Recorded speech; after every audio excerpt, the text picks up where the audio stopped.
ಮಂಡ್ಯದಲ್ಲಿ ದಿನೇ ದಿನೇ ಹೆಚ್ಚಾಗ್ತಾ ಇದೆ ಗ್ಯಾಸ್ ಸಮಸ್ಯೆ.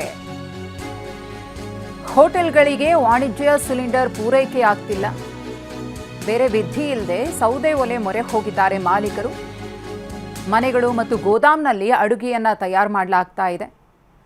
ಮನೆಯಿಂದ ಮಾಡಿದಂತಹ ಅಡುಗೆಯನ್ನ ತಂದು ಹೋಟೆಲ್ನಲ್ಲಿ ಬಡಿಸುವಂತಹ ಪರಿಸ್ಥಿತಿ ನಿರ್ಮಾಣವಾಗಿದೆ. ನಮ್ಮ ಪ್ರತಿನಿಧಿ ದಿಲೀಪ್ ಪ್ರತ್ಯಕ್ಷ ವರದಿ ಕೊಟ್ಟಿದ್ದಾರೆ, ನೋಡೋಣ.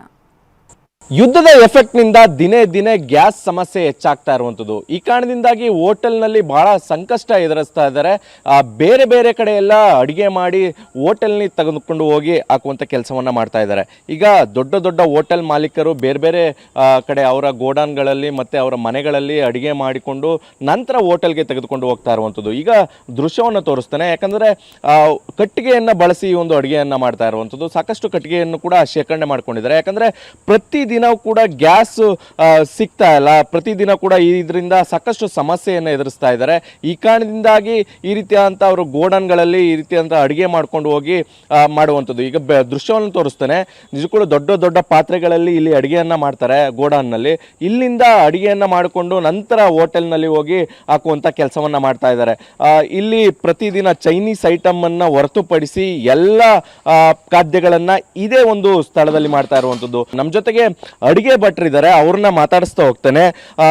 ಸರ್, ನಿಜ ಕೂಡ ಇದು ಸಮಸ್ಯೆ ಆಗ್ತಾ ಇಲ್ವಾ ನಿಮಗೆ ಅಂತ? ಸಮಸ್ಯೆ ಆಗ್ತಾ ಇದೆ. ಇನ್ನು ಮೊದಲೆಲ್ಲ ನಾವು ಹೋಟ್ಲಿಗೆ ಗ್ಯಾಸ್ ನಿಮ್ಮನ್ನು ರೂಢಿಯಾಗಿದ್ದರಿಂದ ಸ್ವಲ್ಪ ಇದು ತೊಂದರೆ ಆಗ್ತಾಯಿದೆ ನಮಗೆ. ಕಣ್ಣೆಲ್ಲ ಬೆಳಗ್ಗೆ ಹಚ್ಬೇಕಂದ್ರೆ ಭಾರಿ ಕಷ್ಟ ಇದೆ. ಸ್ವಲ್ಪ ಕಣ್ಣೆಲ್ಲ ಹೊಗೆ ಕಣ್ಣು ಬರ್ತಾಯಿದೆ.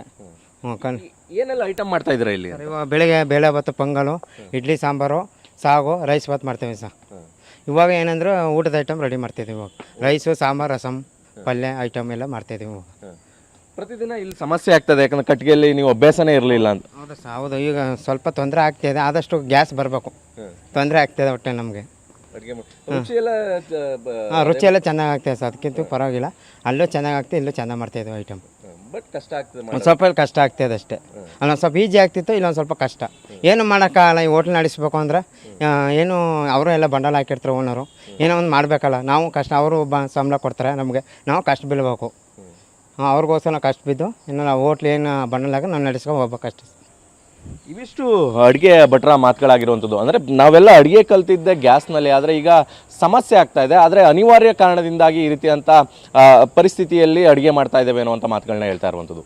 ಕ್ಯಾಮ್ರಾ ಪರ್ಸನ್ ಗುರುರಾಜ್ ಜೊತೆ ದಿಲೀಪ್ ಚೌಡಳ್ಳಿ, TV9 ಮಂಡ್ಯ. ಇನ್ನು ಶಿವಮೊಗ್ಗದಲ್ಲಿ ಕೈಗಾರಿಕೆಗಳಿಗೆ ಯುದ್ಧದ ಎಫೆಕ್ಟ್ ತಟ್ಟಿದೆ.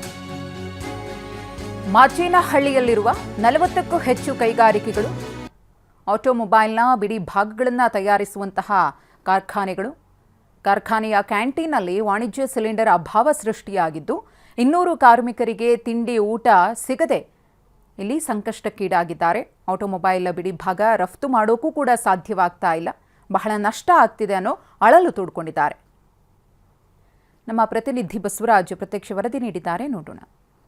ಇರಾನ್ ಮತ್ತು ಇಸ್ರೇಲ್ ನಡುವೆ ಯುದ್ಧ ನಡೀತಾ ಇದೆ. ಅದರ ಇಫೆಕ್ಟ್ ಸಾಕಷ್ಟು ಪ್ರಮಾಣದಲ್ಲಾಗಿದೆ. ಈಗ ನಾವು ಶಿವಮೊಗ್ಗದಲ್ಲಿರುವಂಥ ಮಾಚೇನಹಳ್ಳಿ ಇದೆ. ಈ ಮಾಚೇನಹಳ್ಳಿ ಪ್ರಾರ್ಥನಾ ಇಂಜಿನಿಯರಿಂಗ್ ಪ್ರೈವೇಟ್ ಲಿಮಿಟೆಡ್ ಕಂಪ್ನಿಲಿದ್ದಾವೆ. ಇದು ಅಂದರೆ ಶಿವಮೊಗ್ಗ ಏನು ಮಾಚೇನಹಳ್ಳಿ ಇದೆ, ಕೈಗಾರಿಕಾ ಪ್ರದೇಶ. ಇಲ್ಲಿ 40ಕ್ಕೂ ಹೆಚ್ಚು ಫ್ಯಾಕ್ಟ್ರಿಗಳಿವೆ. ಬಹುತೇಕ ಎಲ್ಲ ಫ್ಯಾಕ್ಟ್ರಿಗಳು ಕೂಡ ಏನು ಆಟೋಮೊಬೈಲ್ ಇಂಡಸ್ಟ್ರಿ ಇದೆ, ಅದರ ಸಂಬಂಧಪಟ್ಟಂಥ ಬಿಡಿ ಭಾಗಗಳಿದ್ದಾವೆ. ಆ ಬಿಡಿ ಭಾಗಗಳನ್ನ ತಯಾರಿಸಿ ವಿದೇಶಕ್ಕೆ ಎಕ್ಸ್ಪೋರ್ಟ್ ಮಾಡ್ತಾರೆ. ಹಾಗಾಗಿ ಏನು ನಾವು ಪ್ರಾರ್ಥನಾ ಇಂಜಿನಿಯರಿಂಗ್ ಪ್ರೈವೇಟ್ ಲಿಮಿಟೆಡ್ ಕಂಪ್ನಿಲಿದ್ದಾವೆ, ಈ ಕಂಪ್ನಿಯಲ್ಲಿ ನೋಡ್ತಾ ಇರ್ಬೋದು, ಇಲ್ಲಿ ಕೂಡ ಸಾಕಷ್ಟು ಸಮಸ್ಯೆ ಆಗಿದೆ. ಕಚ್ಚಾ ವಸ್ತುಗಳ ಪೂರೈಕೆ ಆಗ್ತಾ ಇಲ್ಲ ಒಂದು ಕಡೆಯಿಂದ. ಆದರೆ ಮತ್ತೊಂದು ಕಡೆಯಿಂದ ಏನು ಕಚ್ಚಾ ವಸ್ತುಗಳು ಬರ್ತಾ ಇತ್ತು, ಅದರ ರೇಟ್ ಕೂಡ 15ರಿಂದ 20% ಜಾಸ್ತಿ ಆಗಿದೆ. ಹಾಗಾಗಿ ಪ್ರೊಡಕ್ಷನ್ ಕಾಸ್ಟ್ ಕೂಡ ಜಾಸ್ತಿ ಆಗ್ತಾ ಇದೆ. ಹಾಗಾಗಿ ಇಲ್ಲಿ ಏನು ಪ್ರಾರ್ಥನಾ ಇಂಜಿನಿಯರಿಂಗ್ ಪ್ರೈವೇಟ್ ಲಿಮಿಟೆಡ್ ಕಂಪ್ನಿ ಇದೆ, ಇಲ್ಲಿ ನೋಡ್ತಾ ಇರ್ಬೋದು 200ಕ್ಕೂ ಹೆಚ್ಚು ಕಾರ್ಮಿಕರಿದೆ, ದುಡಿತಾ ಇದ್ದಾರೆ. ಈ ದುಡಿತಿರೋಂಥ ಕಾರ್ಮಿಕರು ಕೂಡ ಈಗ ಸಾಕಷ್ಟು ಸಮಸ್ಯೆ ಆಗಿದೆ ಅಂತ ಹೇಳ್ಬೋದು. ಈಗಾಗಲೇ ಸಾಕಷ್ಟು ಪ್ರಮಾಣದಲ್ಲಿ ಪ್ರೊಡಕ್ಷನ್ ಇದೆ. ಆ ಪ್ರೊಡಕ್ಷನನ್ನು ಎಕ್ಸ್ಪೋರ್ಟ್ ಮಾಡೋಕ್ಕೆ ಒಂದು ಕಡೆ ಆಗ್ತಾ ಇಲ್ಲ. ಮತ್ತೊಂದು ಕಡೆಯಿಂದ ಆ ಪ್ರೊಡಕ್ಷನ್ ಕಾಸ್ಟ್ ಕೂಡ ಜಾಸ್ತಿ ಆಗ್ತಾ ಇದೆ. ಏನೇನು ಆರ್ಡರ್ ಇತ್ತು, ಆರ್ಡರ್ ಪ್ರಕಾರವಾಗಿ ಏನು ಜಾಸ್ತಿ ಆಗಿದ್ದರಿಂದ ಅದರ ಡಿಮ್ಯಾಂಡ್ ಕೂಡ ಕಡಿಮೆ ಆಗಿದೆ. ಹಾಗಾಗಿ ಇಲ್ಲಿಂದ ಎಕ್ಸ್ಪೋರ್ಟ್ ಕೂಡ ಮಾಡೋಕ್ಕಾಗ್ತಿಲ್ಲ. ಪ್ರಾರ್ಥನಾ ಇಂಜಿನಿಯರಿಂಗ್ ಪ್ರೈವೇಟ್ ಲಿಮಿಟೆಡ್ ಇದೆ, ಅದರ ನಿರ್ದೇಶಕ ಇದ್ದಾರೆ ದಯಾನಂದ್ರ, ಅವ್ರ ಮಾತಾಡ್ಸೋಣ. ಸರ್, ಕಳೆದ 10-15 ದಿವಸದಿಂದ ವಾರ ಆಗ್ತಾ ಇದೆ, ಏನೇ ಸಮಸ್ಯೆ ಆಗ್ತಾ ಇದೆ ಇಲ್ಲಿ ನಿಮ್ಮಲ್ಲಿ? ಬೇಸಿಕ್ ರಾ ಮೆಟೀರಿಯಲ್ ಎಲ್ಲ 5-6% ಜಾಸ್ತಿ ಆಗಿದೆ. ಅಲಾಯ್ಸ್ ಎಲ್ಲ 15-20% ಜಾಸ್ತಿ ಆಗಿಬಿಟ್ಟಿದೆ. ನಮಗೆ ಆ್ಯಕ್ಚುಲಿ ಬೇಸಿಕಲಿ ನಾವು ಟೂಲಿಂಗ್ ಬಗ್ಗೆ ಜಾಸ್ತಿ ಕಾನ್ಸಂಟ್ರೇಟ್ ಮಾಡಿರೋದ್ರಿಂದ ಅದೆಲ್ಲ 1 to ಡಬಲ್ ಆಗಿ ಹೋಗ್ಬಿಟ್ಟಿದೆ.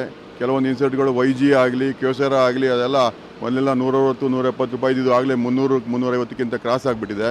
ಇದರಿಂದ ನಮಗೆ ತುಂಬ ಕಷ್ಟ ಆಗ್ತಾ ಇದೆ ಮ್ಯಾನೇಜ್ ಮಾಡಲಿಕ್ಕೆ. ಒಂದು ಕಡೆಯಿಂದ ನಿಮಗೆ ರಾ ಮೆಟೀರಿಯಲ್ ಬರ್ತಾ ಇಲ್ಲ, ಇಲ್ಲಿ ಇರುವಂಥ ಪ್ರೊಡಕ್ಷನ್ ರೇಟ್ ಜಾಸ್ತಿ ಆಗಿದೆ. ಈ ಎರಡರ ನಡುವೆ ಹೆಂಗೆ ಮ್ಯಾನೇಜ್ ಮಾಡ್ತೀರಂತ? ಈಗ ಏನು ಸದ್ಯದ ಪರಿಸ್ಥಿತಿ, ನಾವು ಕಳೆದ ತಿಂಗಳು ಸ್ವಲ್ಪ ಸ್ಟಾಕ್ ಮಾಡ್ಕೊಂಡಿದ್ವಿ. ಈಗ ನಾವೇನು ಮಾಡೋಕ್ಕಾಗೋದಿಲ್ಲ. ಪ್ರೆಸೆಂಟ್ ಸಿಚುವೇಷನಲ್ಲಿ ಈಗಿರೋ ಮುಂದಿನ ಆರ್ಡರ್ಗಳನ್ನ ಮ್ಯಾಚ್ ಮಾಡಲಿಕ್ಕೆ ಈಗಿರೋ ಪ್ರೈಸಸ್ ಕೊಟ್ಟು ತೊಗೋಬೇಕಾಗಿದೆ. US ಮಾರ್ಕೆಟ್ಗೆ ನಾವು 40-50% ಕವರ್ ಮಾಡ್ತಾ ಇದ್ವಿ. ಅದು ತುಂಬ ಹೊಡೆದೇ ಬಿದ್ದಿದೆ. ಸದ್ಯಕ್ಕೆ ಸ್ವಲ್ಪ ಕಡಿಮೆ ಆಗಿದೆ. ಅದನ್ನು ಮುಂದಿನ ದಿನಗಳಲ್ಲಿ ಮಾಡ್ಬೋದಾಗಿತ್ತು, ಆದರೆ ಯುದ್ಧದ ಪರಿಣಾಮದಿಂದ ಅದು ಸ್ವಲ್ಪ ಕಡಿಮೆ ಆಗಿದೆ. ಅದನ್ನು ನಾವು ಮುಂದೆ ಯೋಚನೆ ಮಾಡಬೇಕಾಗುತ್ತೆ. ಗ್ಯಾಸ್ ಕೂಡ ಸಾಕಷ್ಟು ರಿಕ್ವೈರ್ಮೆಂಟ್ ಇದೆ. ಎಷ್ಟು ಪ್ರಮಾಣದಲ್ಲಿ ಗ್ಯಾಸ್ ಬೇಕಾಗುತ್ತೆ, ಇದಕ್ಕೆ ಬಳಕೆ ಆಗುತ್ತೆ ಗ್ಯಾಸು? ಸರ್, ನಮ್ಮಲ್ಲಿ ಗ್ಯಾಸು ಒಂದು ಪ್ರೊಡಕ್ಷನ್ಗೆ ಯೂಸ್ ಮಾಡ್ತಾ ಇದ್ದೀವಿ. ಮತ್ತು ಇನ್ನೊಂದು ನಮ್ಮಲ್ಲಿ ನಮ್ಮ ಫ್ಯಾಕ್ಟ್ರಿನಲ್ಲಿ 200 ಜನ ವರ್ಕರ್ಸ್ ಇರೋದ್ರಿಂದ ಅವರಿಗೆ ಊಟ ಮತ್ತು ನೈಟ್ ಶಿಫ್ಟ್ ತಿಂಡಿ ಒಟ್ಟು 3 ಟೈಮು ನಾವು ಆಹಾರ ಒದಗಿಸ್ತಾ ಇದ್ದೀವಿ.